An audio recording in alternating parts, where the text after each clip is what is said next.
Je déteste le système scolaire et je t'explique pourquoi. Moi, c'est Noam, j'ai 18 ans, je passe le bac en fin d'année et je sais pas si je vais l'avoir et honnêtement, que je l'ai ou pas, je m'en fous. Je vais t'expliquer pourquoi. Alors, j'aimerais parler du système scolaire dans cette vidéo parce que je trouve ça super important. Si tu as cliqué sur cette vidéo, c'est soit que tu es un random et que tu aimerais bien savoir mon avis et dans ce cas-là, auquel cas, je te conseille de vraiment de venir. C'est super intéressant, on pourra discuter ensemble de ça.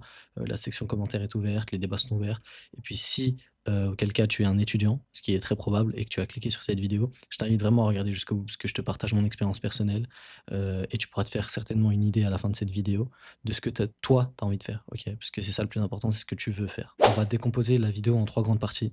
Donc la première là où je vais me présenter, je vais présenter ma situation actuelle et tout. Dans la deuxième partie, je vais t'expliquer pourquoi j'y arrive pas, pourquoi j'y arrive plus, pourquoi j'ai arrêté. Dans la troisième partie, je t'explique mes projets futurs. Alors mes projets futurs, bah oui, parce que c'est super important, c'est pas le tout de vouloir arrêter l'école, hein, il faut quand même des projets à côté qui tiennent, que tu y arrives, que ça prenne du temps ou pas, il faut des projets solides, tu pas le choix, OK?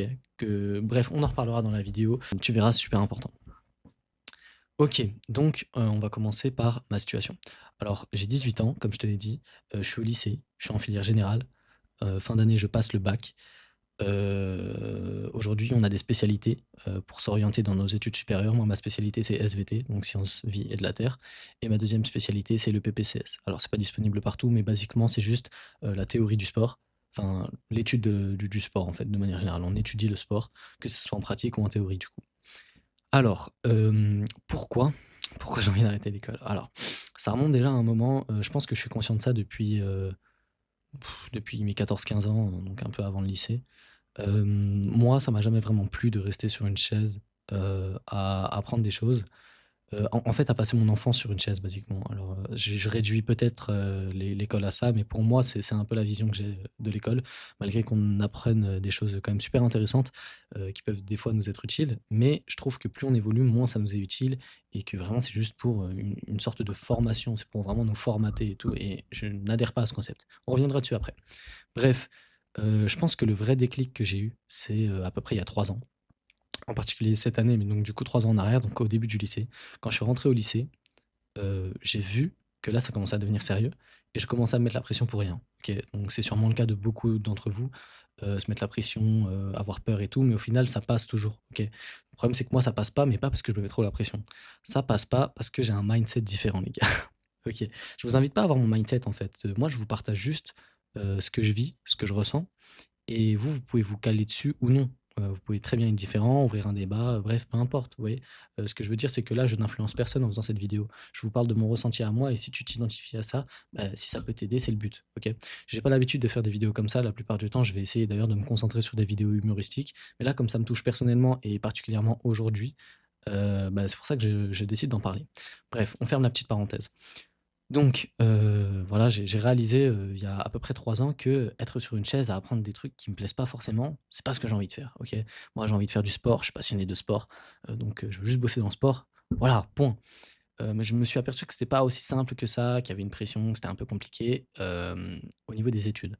Alors, déjà, il faut savoir que la seconde, c'est l'année la plus chill, OK? Vous êtes là, vous venez de commencer, mais il faut pas oublier que, vos évaluations comptent pour le bac, OK? Donc moi, ma seconde s'est plutôt bien passée. Honnêtement, c'était vraiment une année où j'ai respiré, même si, bah, je bossais quand même. Première, c'est là que ça a un peu commencé à partir, je ne faisais pas grand-chose.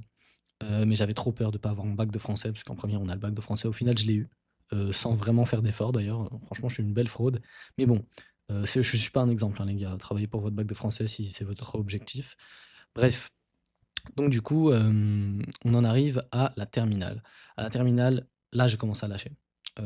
C'était le bac, je savais que ça devenait sérieux, c'était important. Je voulais toujours autant, être dans le sport, un métier dans le sport, tout ça. Mais, au fur et à mesure, je commençais à en plus en pouvoir de l'école. J'étais en décrochage complet, mais ça allait encore. J'arrivais encore à tenir des semaines sans faire trop d'absence et cetera. Je pense que c'est réellement il y a 6-7 mois en arrière que ça a commencé à basculer. OK, donc au fur et à mesure, j'ai commencé à doucement sécher les cours, mais ouais, c'est en fait, globalement, c'est sécher les cours, mais en fait, c'était juste que je voulais prendre du temps pour moi. Si tu veux, c'était un peu comme ça devenait une maladie, tu vois? Aujourd'hui, on en est à un stade où ça devient une maladie, enfin une sorte de maladie, dans le sens où, quand on me parle d'aller en cours, il faut savoir que hier, pour nous, c'était la rentrée, je ne suis pas allé en cours, OK? J'ai pas réussi, j'ai boule au ventre, j'ai vomi, j'arrivais pas à dormir, enfin tout la totale, quoi.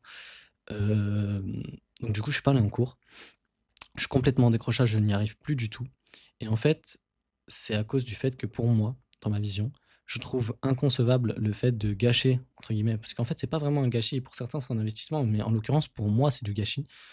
De gâcher son enfance à rester sur une chaise et apprendre des choses qui vont vraiment peu nous servir, qui vont pas trop nous servir. Après ça dépend de dans quoi tu vas, tu vois? En l'occurrence, pour moi, le sport, je sais que c'est un domaine déjà que je maîtrise déjà pas mal, mais j'apprends sincèrement des choses, je me dis: «Mais ça jamais de la vie ça va me servir». Bref, au-delà de ça, si ça fait pardon partie des études, bah, go, c'est parti. Pour avoir notre travail, il faut bien. Puis, au fur et à mesure de l'année, j'ai commencé de plus en plus à me détacher, à me dire: «Waouh, ça me plaît vraiment pas». Je séchais de plus en plus et je prenais goût à sécher, mais je me sentais coupable. Je me disais: je sèche, c'est pas bien et tout» et il y a très peu de temps, j'ai vraiment réussi à débloquer quelque chose dans ma tête, de me dire: «C'est OK». Alors là, dit comme ça va paraître bizarre, mais c'est OK. C'est OK de ne pas être fait pour l'école et là, c'est là que le déclic est apparu et je parle aussi pour toi qui regarde cette vidéo. C'est OK si tu n'es pas fait pour l'école, OK? Genre c'est normal. Il y a des gens comme ça, il y a des gens qui rentrent pas trop dans les lignes de code sociétal, je me lève, je vais à l'école, je rentre le soir, je fais mes devoirs, je dors. Non, il y a des gens qui sont faits pour autre chose, qui sont manuels, qui ont d'autres projets de vie tout simplement. En l'occurrence, c'est mon cas, mais ça peut aussi être ton cas et c'est normal, OK? Il faut pas se sentir coupable pour ça. Moi, je sais que ça m'a rongé et ça me ronge encore des fois un peu. C'est normal, OK? Il y a des gens qui sont juste pas faits pour ça, point. Par contre, ce qui est important, c'est d'entreprendre une activité à côté, parce que, bah, quand même pour ton avenir, c'est super important. En moins une passion que tu transformes, si tu veux, en espèce de profession genre, une passion que tu professionnalises, tu vois? Là, au pire, c'est intéressant et dans tous les cas, tu fais quelque chose que tu aimes. Bref, on en reparlera en fin de vidéo, ça aussi. Donc, je commence de plus en plus à me détacher et à me dire: «En fait, c'est OK de pas être fait pour l'école. Si j'ai pas mon bac, bah, c'est OK». Il y a des gens qui ah oui, faut briser le mythe une bonne fois pour toutes. Les gars, c'est pas parce que vous avez un bac+5, bac+6 que vous êtes, sur le toit du monde, que vous allez avoir un salaire, dépassant les 8 000 9 000. Non, rien à voir, OK? Il faut savoir qu'il y a des travailleurs, qui n'ont même pas le bac, qui ont lancé leur entreprise et aujourd'hui ils sont riches et ils se la pètent, tu vois? Ils sont là en mode cool et tout, j'ai tout ce que je veux, tant mieux pour eux, tu vois? Mais c'est pas à négliger non plus les études, OK? En fait, tout dépend de tes projets. Si tes projets nécessitent forcément l'étude, il faut que tu sois passionné. Il faut que tu gardes la tête haute et c'est pas toujours le cas, pour, tout le monde. Donc il y a des gens qui n'y arrivent pas, donc du coup comme moi. Moi, le truc, c'est qu'en fait, j'ai pas besoin d'études pour réussir ce que je veux faire et en plus, le pire dans tout ça, ce que je pensais, c'était que le sport, ça allait être ce que je voulais faire. OK, j'étais sûr de moi, j'étais en mode: «Non, le sport, c'est ma seule passion. Je sais que je peux faire ça toute ma vie sans que ça me saoule». Et puis très récemment, j'ai découvert la création de contenu, OK? Donc c'est justement la raison pour laquelle je suis en train de te parler et en fait, je me suis aperçu que la création de contenu, c'était vraiment un milieu que j'adorais, mais par-dessus tout et dans ma tête, j'étais en train de me dire: «Putain, je suis en train de lâcher les cours, donc ça va être compliqué de pouvoir, faire mes études dans le sport». Même si ça reste, atteignable, hein, d'ailleurs pour tous ceux qui veulent faire des études dans le sport, c'est toujours atteignable, même sans avoir, le bac ou quoi, hein, c'est carrément atteignable. Bref, donc du coup, j'étais en train de me dire: «Waouh, ça devient compliqué et tout» et puis d'un côté, il y a la création de contenu qui me titille un peu. Je suis en mode: «Oh, c'est intéressant et tout, j'aime bien». Puis ça nécessite pas grand chose, pas tu peux te former, mais franchement, tu peux le faire tout seul et tout. Bah, en l'occurrence, c'est ce que je suis en train de faire. Bref et ça a fini à ce qu'aujourd'hui, je pense sincèrement ne plus vouloir, faire d'études dans le sport, mais vouloir me diriger vers la création de contenu qui m'intéresse beaucoup plus. OK. Donc là, on vient de finir ma situation, OK? Pour, ce qui est du bac, honnêtement, je sais pas si je vais l'avoir. Mais je pense carrément pas l'avoir et en fait, il faut que j'arrive encore à me débloquer, hein, parce que là, je vous parle de ça, je vous dis: «Oui, il faut vous débloquer, vous êtes pas fait pour l'école». Je le sais, mais il faut que je l'applique maintenant, OK? Il y a des fois où ça me ronge un peu, je suis en mode: je suis coupable et tout, je devrais aller à l'école», bref. Donc attendez, je fais hop, juste diriger la lumière comme ça, vous me verrez mieux, hop et donc du coup, je sais pas si je vais avoir mon bac et je suis en train de plus en plus me faire à l'idée de me dire: «Beh, c'est pas grave si je l'ai pas. C'est pas grave parce que je peux faire sans, OK? C'est mieux avec, mais je peux faire sans» et si c'est vraiment quelque chose qui me convient pas et que l'école, c'est une sorte de torture pour moi, vous me comprenez quand je dis le mot torture, et bah, tu lâches et c'est pas grave et tu te diriges vers autre chose parce que dans la vie, il y a 1000 chemins, il y a 1000 portes, OK? C'est pas parce que tu réussis pas celle-là, c'est pas parce que tu réussis pas celle que tout le monde prend, que tu vas pas réussir dans une autre. Ça n'a rien à voir les gars et ça vraiment, décrochez-le de votre tête. Il faut vraiment que vous le décrochiez et que vous vous dites: «OK, mais c'est pas grave, c'est OK, il y a pas de souci». Quand vous aurez réussi à vaincre ça, si vous êtes dans la même situation que moi bien sûr, vous avez le monde pour vous, OK? Vous serez déjà bien plus heureux, moins stressé, plus décontracté et cetera. Franchement, vous avez tout le temps devant vous. Pour ce qui est de mes projets futurs, j'en parlerai, en fin de vidéo. Je parlerai potentiellement d'une année sabbatique, on en parlera ensemble. Ça peut vous intéresser aussi pour ceux qui ne sont pas encore renseignés là-dessus. Bref, donc basiquement, je n'arrive pas à m'accommoder du fait, de devoir travailler, tous les jours, se lever pour faire la même chose, quelque chose qui me plaît pas forcément, pour potentiellement, avoir un job après. C'est même pas sûr, parce que si vous avez pas votre diplôme et tout, vous aurez peut-être pas le job que vous voulez. Pourquoi être payé de 2 500-3 000, avoir une vie bah, après je dis pas que 2 500-3 000 c'est nul, hein. Alors là, loin de là. Moi les gars, c'est un objectif de vie. Si un jour j'ai ça, je suis super heureux. Mais, heu, jusqu'à la fin de mes jours, de 2 000-3 000 et avoir, le quotidien de tout le monde et cetera, par exemple, voilà 2 000-3 000, j'ai ma copine, voilà, on prend une maison, on prend un chien, après on a un enfant, après je travaille jusqu'à mes 65 ans, je vis 10 ans de plus et je meurs. Les gars, c'est pas une vie ça. Mais ça, on dérive un petit peu du sujet initial. Bref, ça c'est ma vision à moi. On pourra en reparler dans d'autres vidéos. De toute façon, je pense que je referai quelques vidéos comme ça. Ce sera pas tout le temps, mais de temps en temps, ça peut être cool. Dites-moi si ça vous plaît. Bref, donc mes projets futurs. Alors, donc là, je suis un petit peu bloqué. Je ne pas, je sais pas si je vais en études supérieures ou pas. Alors je me dis: «Beh, pourquoi tu vas aller en études supérieures si tu te diriges vers la création de contenu?» Alors, le sport me plaît toujours, OK? C'est ma passion, je kiffe ça. Est-ce que je vais en faire mon métier? Je suis encore mitigé, mitigé de ouf. La création de contenu m'attire beaucoup plus que le sport, mais je le laisse pas de côté non plus. Je me dis: «C'est possible», tu vois? Donc il faut savoir que moi, je suis boursier, élève boursier. Ça veut dire que si je vais en études sup, je peux avoir la bourse. La bourse, ça m'aiderait énormément parce que du coup, je n'aurais bah, comme j'ai un grand échelon de bourse, je pourrais vivre, aisément en colocation, sachant que je compte faire une colocation. Pour mon mois, en gros, ma bourse devrait me suffire. Devrait me suffire, je dis bien, parce que je sais que les étudiants, des fois, ils sont payés par leurs parents ou alors qu'ils doivent, bosser, à côté, c'est super compliqué. Ma bourse devrait me suffire. C'est aussi pourquoi j'hésite, quelque part, à être étudiant, en une étude supérieure, mais je me dis que ça sert à rien si je m'y mets pas à fond et que j'ai vraiment, pas envie au bout d'y aller, ça me sert à rien. Donc du coup, je suis en train, petit à petit, de me pencher vers une année sabbatique. Alors une année sabbatique, basiquement, c'est une année de césure. C'est une année, où je fais rien, enfin, où je fais rien. Je ne suis pas scolarisé, je peux travailler, être employé à Intermarché, à McDo, ce que tu veux, bref, où tu veux. Je peux être employé pendant 1 an, mais c'est 1 an off, OK? C'est 1 an là où je suis en off, faut me laisser tranquille. Tu peux te prendre du temps pour te concentrer sur toi-même, tu peux travailler pour économiser, tu peux faire plein de choses, OK? Moi, cette année sabbatique, si je la prends pour bosser, mais dans l'audiovisuel. Donc ça fait que je resterai chez moi, je continuerai mon projet d'audiovisuel et j'essaierai d'évoluer au maximum, tout en essayant de faire de l'argent du coup. Pas que avec l'audiovisuel, je pense que j'essaierai aussi un peu à côté, pour après voir ce que ça donne, tout simplement. Alors là, vous allez me dire: «Ouais, mais tu vas un peu au flou?» Ouais, carrément, j'y vais carrément au flou. En fait, je me dis que si je prends cette année, ça peut être super bénéfique pour moi parce que ça me ferait une bonne année de repos déjà.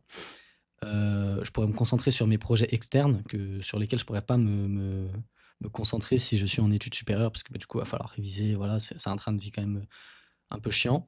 En plus, je reste chez ma mère, c'est-à-dire que je ne débourse zéro d'argent. Ma mère me je suis à la charge de ma mère, donc du coup, ça, c'est vraiment pratique aussi. Donc vraiment, je peux pleinement me concentrer dans ça et c'est une option que je garde bien, bien à l'œil, c'est même potentiellement, ce que je risque de faire et voilà, voilà. Donc, hem je vous ai à peu près tout dit, on est à peu près à 14 minutes de règle de vidéo. Je pense que j'ai pas grand chose à rajouter. Maintenant j'aimerais parler de vous, donc de toi qui regarde cette vidéo. Si tu es dans la même situation que moi, sache qu'il faut que tu fonces, il faut que tu y ailles. Je sais qu'il y a des parents ah oui, je vous l'ai pas dit, ma mère, moi, elle est super OK avec le fait que je n'aille pas, entre guillemets «en cours» et que je ne passe pas mon bac. Je sais qu'il y a des parents qui vont être là en mode: «Non, tu vas aller passer ton bac, tu n'as pas le choix, je veux que tu ailles passer ton bac et tout». Moi, ma mère, elle est OK parce qu'en fait, elle a compris ma vision. Elle sait que l'école, c'est pas fait pour tout le monde et elle sait en l'occurrence que c'est pas fait pour moi et elle voit que j'essaye d'entreprendre des projets à côté, donc elle se dit: «Tranquille, franchement, tant que tu ne fais pas rien, rien de ta vie, c'est bon, tu peux faire ce que tu veux», tu vois? Puis elle me l'a dit elle-même, vous voyez, bah, après j'ai une mère assez compréhensive et j'ai de la chance. Merci maman. Coucou maman. Hem, Elle m'a dit: «Oui, mais en fait, si tu n'aimes pas, que je te prenne par la main et que je t'amène au lycée, est-ce que ça va changer quelque chose?» Non, je continue à pas aimer, je continue à pas faire d'efforts, à pas kiffer, à ne pas y arriver, en fait. Donc au final, c'est pas mieux que je délaisse ça et que j'essaye d'aller vers un autre chemin? Vous voyez où je veux en venir? Bon, Donc pour ceux qui ont des parents un petit peu comment dire? Qui n'ont pas votre vision, qui n'arrivent pas à adhérer à vos principes et qui restent un peu à la vieille école en mode, «Ouais, non, tu vas à l'école, tu chopes ton bac et puis tu vas travailler comme tout le monde». Et ben je vous invite à parler avec eux, OK? Essayer de les persuader, leur demander, genre, leur faire comprendre votre point de vue, votre avis, c'est super important. C'est super important parce qu'en fait, c'est votre avenir, c'est pas le leur quelque part. Je sais qu'il y a beaucoup, de parents qui veulent voir leur fils, médecin, avocat et cetera. Mais si toi, ton rêve, c'est d'être éboueur, bah, va mec, va sois éboueur et c'est pas grave, OK? C'est OK, genre tu peux faire vraiment ce que tu veux.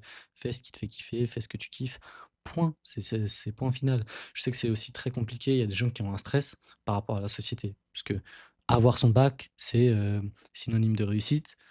Bravo, tu as réussi, tu as eu ton baccalauréat. Maintenant, c'est les études supérieures, tout le monde fait ça, donc tu dois aller en études supérieures pour, avoir plus d'études, pour avoir un meilleur job à la fin. Mais en fait, si ça te convient pas, tu ne fais pas, OK? Tu n'es pas obligé. Moi, en tout cas, c'est ce que je fais vraiment et tu vois, genre, je me porte plutôt bien en ce moment. Heu, Là, j'ai réussi à débloquer dans ma tête le fait que je n'aurai pas mon bac et c'est OK, genre, en mode je n'ai pas mon bac, bah, c'est pas grave. C'est pas grave parce qu'en fait, pour ce que je veux faire, déjà, ça m'est pas forcément super utile. Ça peut, dans tous les cas, c'est mieux d'avoir un bac, hein, qu'on soit d'accord, mais je c'est OK, c'est pas grave, OK? C'est pas grave. D'ailleurs, pour ceux qui flippent aussi, genre de redoubler, c'est pas grave aussi les gars, OK? Redoubler, c'est une année, tu prends une année pour toi et tout, c'est chill, OK? Il y a aucun problème là-dessus. Bref, on va essayer de conclure cette vidéo parce que là, je vois que je me répète un petit peu trop. En tout cas, si jamais, vous avez un peu de mal, avec, toutes ces idées-là, vous êtes un peu perdu et cetera, l'espace commentaire est ouvert et si vous voulez, je vous vous pouvez venir me DM, on va parler de ça, je peux vous aider, je peux vous guider un petit peu. Le plus important, c'est que vous suiviez ce que vous aimez, ce que vous voulez faire. Suivez votre cœur, les gars, c'est super important. Ne suivez pas la société parce que la société a dit que c'était ça. Non, suivez-vous, votre ressenti, d'accord? C'est ça le plus important, il faut que vous soyez heureux, voilà. Bref, moi je vais vous dire à la prochaine, pour une prochaine vidéo. Si vous avez kiffé, bah, n'hésitez pas à me le dire, je referai sûrement quelques vidéos comme ça. Je vous invite à aller voir sur mon TikTok, là où je suis beaucoup plus actif qu'ici. Mais, néanmoins, je vais commencer à vraiment me bouger un petit peu sur YouTube. Bref, allez, on va cut la vidéo. Je vous dis à la prochaine les gars, on se retrouve très vite. Ciao.